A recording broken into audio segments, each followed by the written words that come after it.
Streets social media manoskora nchiona kuti nyaya dziri kufamba sei. Ndinayo nyaya isingafadze yandoda ndinge ndinokuzivisai vazukuru. Imozivawo kuti zviri kutora nzvimbo. Nyaya yatobuda kunyangwe paZBC, nyaya yabudawo kune mamwewo mapepanhau akasiyana siyana nemamwe social media networks akasiyana siyana.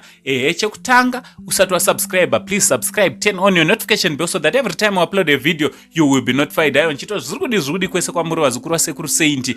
Shoko ratasangana naro, shoko risingafadze zvachese, inyaya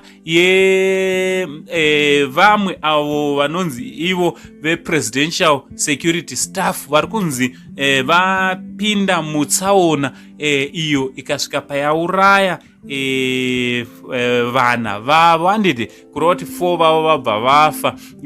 Tichitoti nematambudziko kumuridza siwa nana baba ava. Handiti avo vanozikanwa zvizhinji vanofamba nezvimudhudhudhu.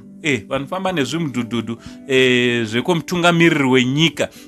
Vari kunzi ivo vanga vachiperekedza amai Auxilia Mnangagwa avo vanova mudzimai wemutungamiriri wenyika kune programu yavanga nayo hanzi Ruwangwe community. Handiti uko kwavanga vachiita basa rekudoneta. Ndo zvabva zvaitika. Apo pamifananidzo ndiri kuona ngati pane motikari yemhando yeauteza pasecurity yavo pane auteza here handifungi. Handiti zviri kuratidza kuti pamwe iyoyi ndo yavaita nayo tsaona. Handiti ameno. So ndo nyaya yatasangana nayo vazukuru yandandiriuye kuzokuzivisai vazukuru zvatasangana nazvo mumastreets esocial media. Tikati gatiuyewo nazvo kwamuri muzive zviri kuitika. Tichitoti nematambudziko kumuridza siwa nana baba ava. Aiwa dai mweya yavo yazorora murugare.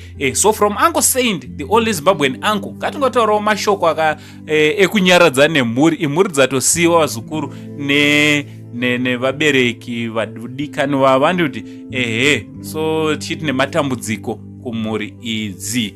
From Uncle Saint, the only Zimbabwean uncle, chitichi much love.